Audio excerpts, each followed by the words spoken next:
Alors bonjour tout le monde, aujourd'hui nous sommes le jour 2 de notre défi lire la Bible en un an. Alors aujourd'hui nous continuons notre lecture. La lecture d'aujourd'hui va être Genèse chapitre 3 et 4. On aura aussi Matthieu chapitre 2. On aura Proverbes chapitre 2, Psaume chapitre 2. En fait on va dans cet ordre-là. Hier, le jour 1, nous avons fait le chapitre 1 et 2 de Genèse. Ensuite, nous avons fait le chapitre 1 de Matthieu, donc un chapitre du Nouveau Testament, 2 chapitres de l'Ancien Testament, un chapitre de Proverbes chaque jour et un chapitre des Psaumes chaque jour. Donc c'est ça. Aujourd'hui, si tu n'es pas encore... si tu es nouveau sur cette chaîne, alors je te demanderai de t'abonner, de me faire un pouce bleu, d'activer la cloche de notification pour être alerté dès que je mettrai une vidéo en ligne, parce que cette année, je suis en train de faire un défi. Je le fais personnellement, mais je le fais aussi en groupe. On a un groupe Facebook qui s'appelle Femmes sans limite, épanouies en Christ. Donc Femmes sans limite, épanouies en Christ, c'est notre groupe Facebook. Si tu veux nous rejoindre pour faire avec nous le défi de lire la Bible en un an. Donc tu peux commencer n'importe quand, tu peux commencer quand tu veux, parce que tu peux nous rejoindre en fait dans ce groupe-là, dans ce défi aussi à n'importe quel moment, et nous voulons vraiment voir ce que Dieu va faire pour nous cette année en lisant la Bible quotidiennement, en mettant en pratique la parole de Dieu dans notre vie quotidienne, parce que c'est notre pain quotidien. La Bible dit que l'homme ne vivra pas de pain seulement, mais de toute parole qui sort de la bouche de l'Éternel. Alors comment on peut vivre de la parole de Dieu si on ne la lit pas tous les jours, si on la lit seulement occasionnellement, ou si on la lit seulement le dimanche à l'église? Donc c'est un peu la raison d'être de ce défi, parce que je voulais vraiment mettre la parole de Dieu en pratique et vraiment mettre l'accent sur la lecture quotidienne de la Bible, pas seulement lire mais de méditer. Et nous utilisons la méthode SOAP, donc scripture en anglais, donc le verset. Nous devons écrire le verset dans notre cahier.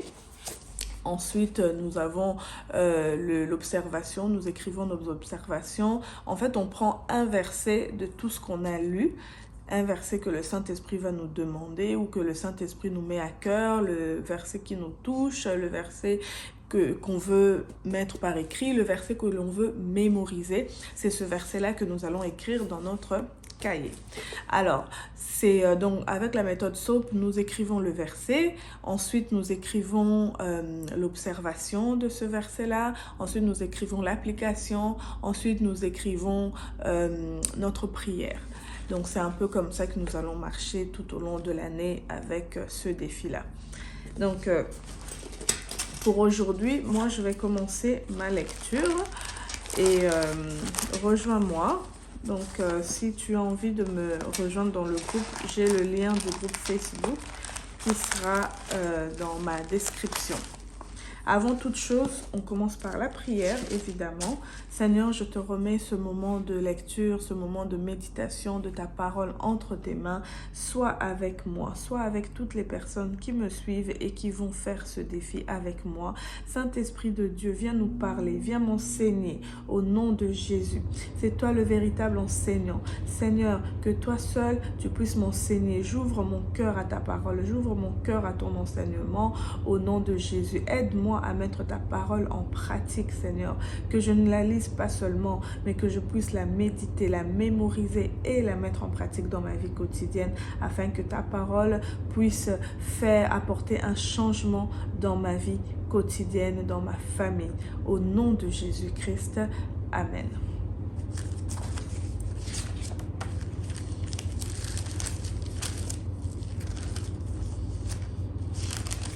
Donc en fait, lorsqu'on fait la première lecture des versets, je prends toujours donc mes surligneurs où j'écris, je surligne tout ce que Dieu dit. Donc dès que je vois Dieu dit, je le surligne. Dès que je vois quelque chose en rapport avec le Saint-Esprit, je le surligne. Dès que je vois quelque chose avec le sang de Jésus ou Jésus, les paroles de Jésus-Christ, je vais surligner aussi d'une autre couleur. Et donc, c'est ça. C'est comme ça que je surligne un peu. Si c'est quelque chose qui nous appelle à la repentance, je surligne. Si c'est quelque chose qui nous appelle qui nous montre en fait les attributs de Dieu, les caractéristiques de Dieu, je les surligne aussi lorsque je fais la première lecture. Et puis, après ça, je vais écrire mes observations. Donc mes observations, ça se présente un petit peu comme ça, je ne sais pas si vous voyez bien, avec la méthode SOAP. Donc j'écris le S, j'écris le verset, je l'écris vraiment en entier. J'écris l'observation que j'en fais, j'écris l'application dans ma vie aujourd'hui, comment je peux l'appliquer. Et puis j'écris ma prière, la prière que je dois faire, je l'écris aussi. Et donc c'est assez simple, c'est pas très long, parfois ça peut être long, parfois ça peut être pas très long, ça me prend juste comme quelques lignes, là c'est vraiment pas long. Donc c'est parti la lecture.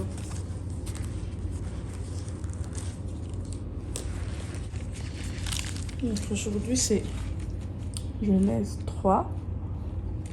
C'est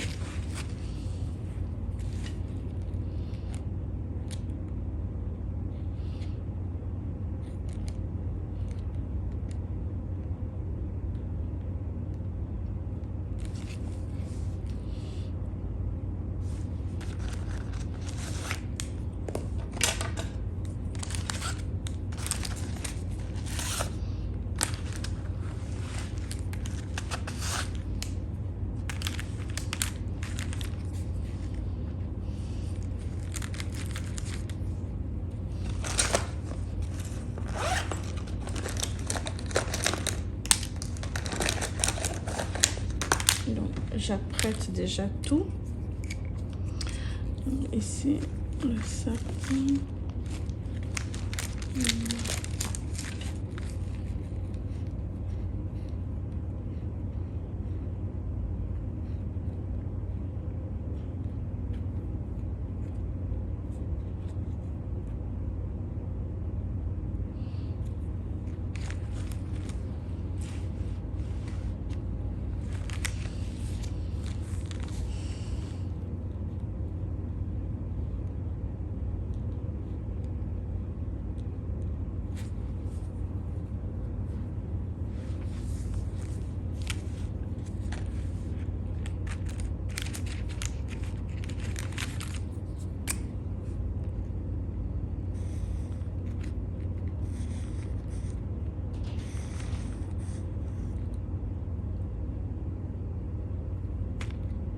Donc ici, leurs yeux s'ouvrirent et ils surent qu'ils étaient nus.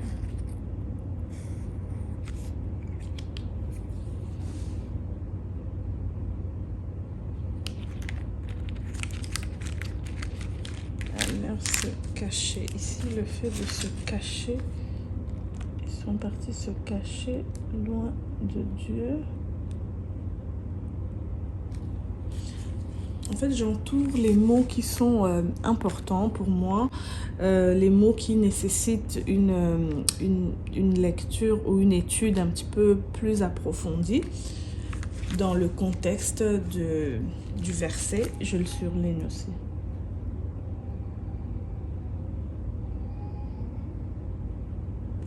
Donc ici, le Seigneur Dieu, où es-tu? Le Seigneur Dieu appela. Ouais.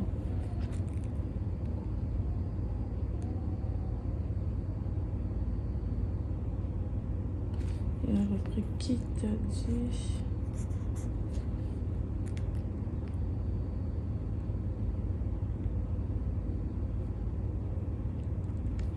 Le Seigneur dit.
Donc ici, Dieu dit à la femme, ton désir se portera vers ton mari. Donc ça, et lui domine, il te dominera. Donc ça, je le surligne aussi. À l'homme, il dit.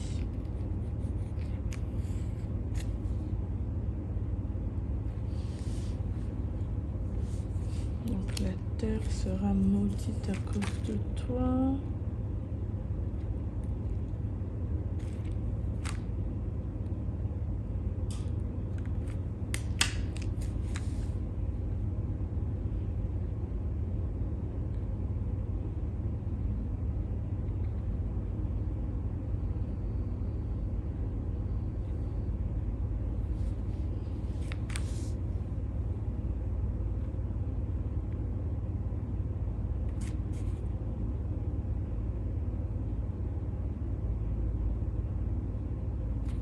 Le Seigneur dit,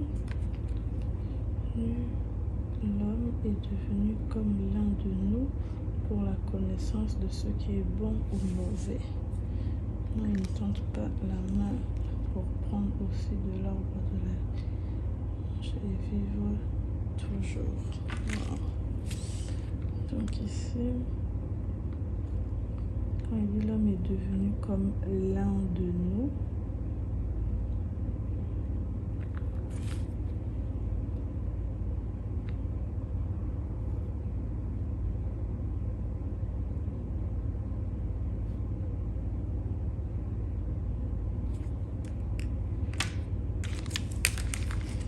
donc ici on voit qu'on a le Seigneur Dieu le renvoyait du jardin.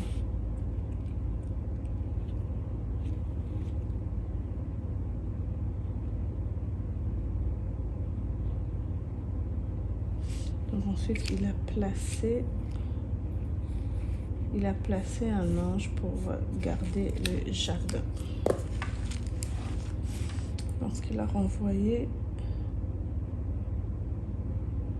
pour garder le jardin, le chemin de l'arbre de la vie. Okay. Un cultivateur. Okay.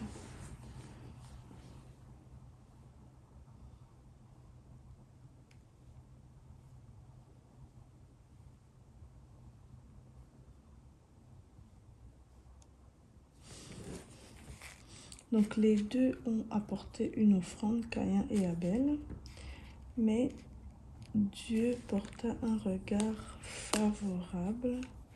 Le Seigneur porta un regard favorable sur Abel. Un cultivateur. Okay.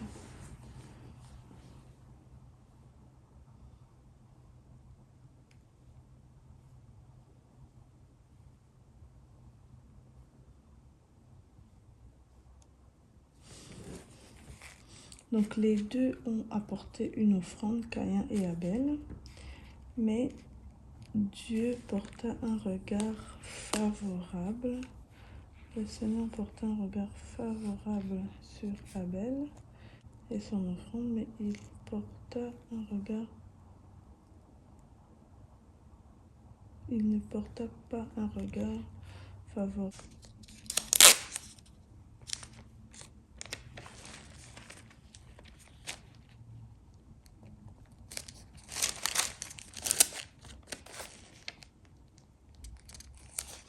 Donc c'est à nous de dominer sur le péché. La version qui est ici, car l'Éternel donne la sagesse, de sa bouche sortent la connaissance et l'intelligence.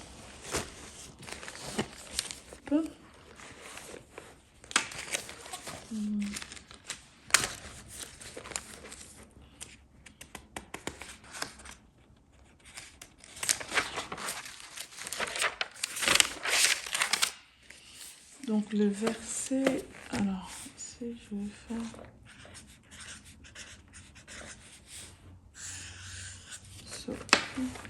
nous sommes le 2.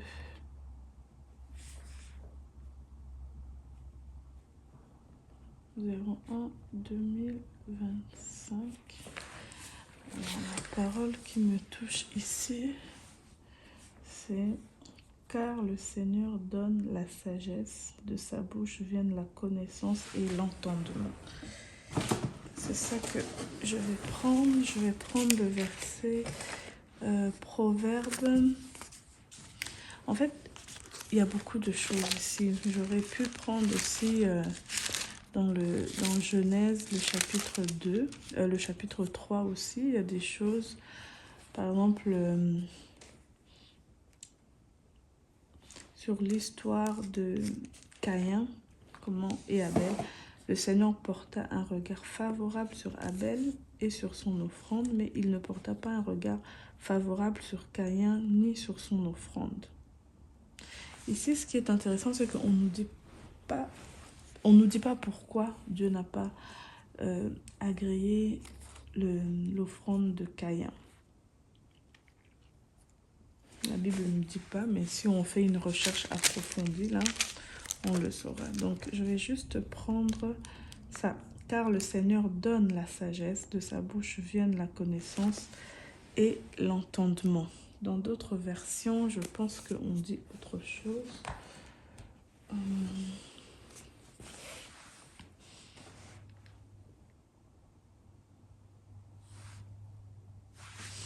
Je vais voir dans d'autres versions qu'est-ce qu'on dit.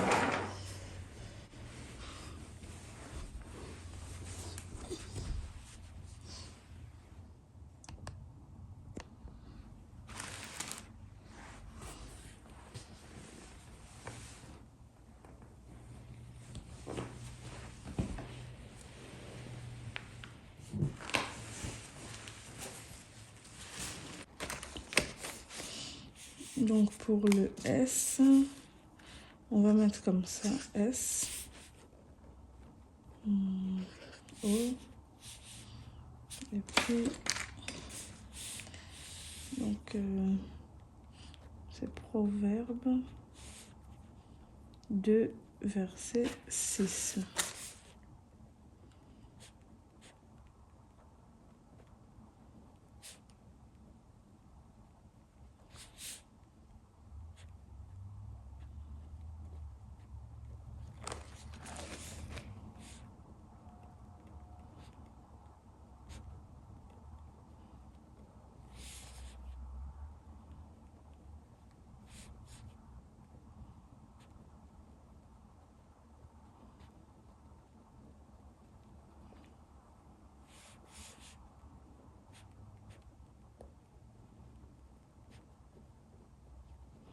Et l'intelligence. Donc pour l'observation, je dirais que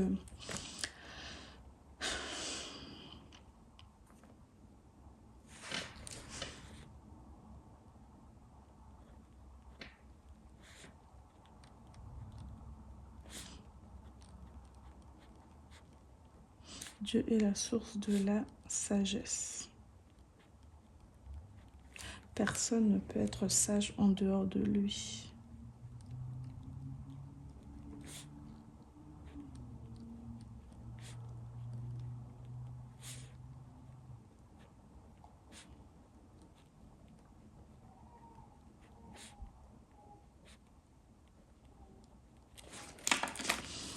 Donc, au niveau de l'application,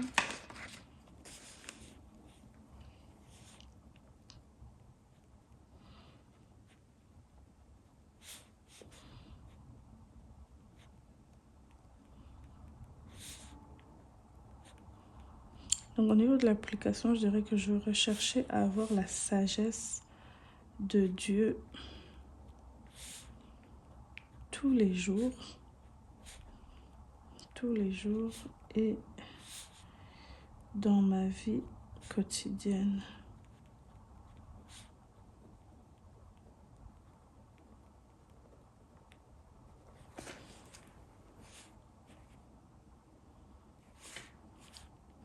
Donc, rechercher la sagesse comme l'or, en fait. Donc, rechercher la sagesse comme un trésor.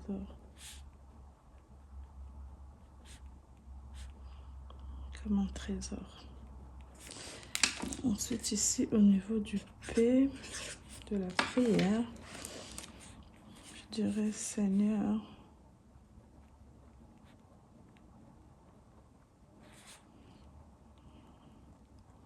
accorde-moi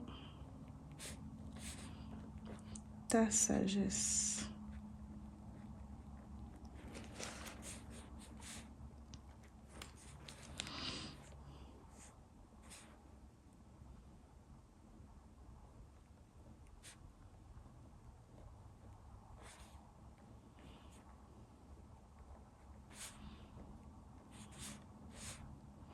Donc, je veux la rechercher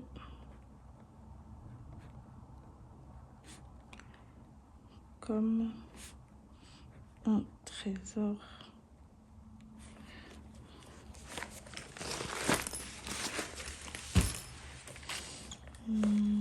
Comme un trésor caché.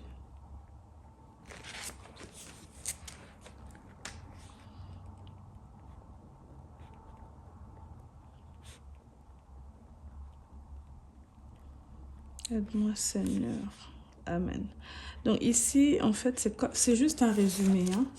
Mais quand je vais faire ma prière, je vais prier plus en profondeur. Mais ici, j'écris juste comme une ou deux phrases, comme un résumé. C'est comme ça que je fais. Et donc voilà, ceci donc termine notre étude, notre lecture. Ensuite, maintenant, je vais prier. Après notre lecture, en fait, ça va nous emmener à la prière.